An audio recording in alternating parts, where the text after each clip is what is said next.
ఓం శ్రీ పరమాత్మనే నమ. శ్రీమద్భగవద్గీత 9వ అధ్యాయము రాజవిద్యా రాజగుహ్య యోగము 17వ శ్లోకము నుండి 22వ శ్లోకం వరకు భావసహితంగా.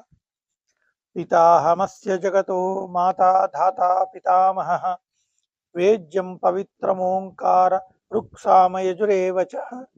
ఈ సమస్త జగత్తునకు ధాతను అనగా ధరించువాడను, అట్లే కర్మఫలములను ఇచ్చువాడను నేనే. తల్లియును తండ్రియును తాతయును నేనే. తెలుసుకొనదగిన వాడను నేనే.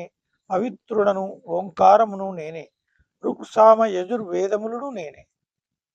గతిర్భర్త ప్రభుస్సాక్షి నివాస శరణం సుహృత్ ప్రభవ ప్రళయస్థానం నిధానం బీజమవ్యయం.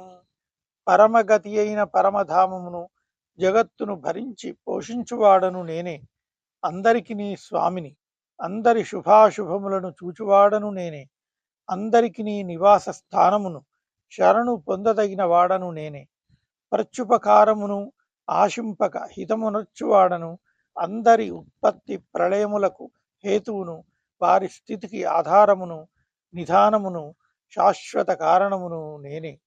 తపామ్యహమహం హర్షం నిగృహ్ణామ్యుత్సృజామి చ. అమృతం చైవ మృత్యుశ్చ సదసచ్చాహమర్జున. ఓ అర్జున, సూర్య రూపమున నేనే తపించుచున్నాను. సముద్రముల నుండి నీటిని గ్రహించి వర్ష రూపమున మరల వదిలెదను. అమృతమును మృత్యువును కూడా నేనే. సత్తును శాశ్వతమైన ఆత్మను, అసత్తును నశ్వరమైన సమస్త వస్తుజాలమును కూడా నేనే. త్రైవిద్యామాం సోమపాః పూతపాప యజ్ఞైరిష్ట్వా స్వర్గతిం ప్రార్థయంతే. తే పుణ్యమాసాద్య సురేంద్రలోకం అశ్నంతి దివ్యాన్ దివిదేవ భోగాన్. ఋగ్యజుస్సామవేదములచే ప్రోక్తములైన సకామ కర్మలను చేయువారును, సోమరసపానము చేయువారును, పాపరహితులై యజ్ఞముల ద్వారా నన్ను సేవించి స్వర్గప్రాప్తి కోరుచున్నారు. అట్టి పురుషులు తమ పుణ్యఫల రూపమైన స్వర్గలోకమును పొందుదురు. అచ్చటి దేవతల దివ్య భోగములను అనుభవింతురు. ఏతం భుక్త్వా స్వర్గలోకం విశాలం క్షీణే పుణ్యే మర్చలోకం విశంతి. ఏవం త్రయీ ధర్మమనుప్రపన్న గతాగతం కామకామా లభంతే. ఆ విశాల స్వర్గమునందు భోగములను అనుభవించి పుణ్యములు అయిపోగానే, క్షీణింపగానే మరల మర్చలోకమున ప్రవేశింతురు. ఈ విధముగా స్వర్గప్రాప్తి సాధనములైన వేదత్రయ విహిత సకామ కర్మలను ఆశ్రయించువారు భోగములను ఆశించుచు స్వర్గమర్చ లోకముల మధ్య రాకపోకలు సాగించుచుందురు.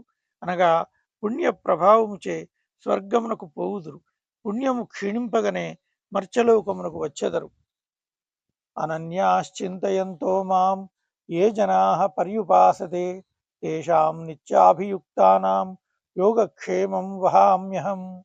పరమేశ్వరుడనైన నన్నే నిరంతరము అనన్య భక్తితో చింతన చేయుచు నిష్కామ భావముతో సేవించు వారి యోగక్షేమములను నేనే వహించుచుందును. అప్రాప్త వస్తు ప్రాప్తిని యోగము అని అందురు. ప్రాప్తించిన వస్తు సంరక్షణను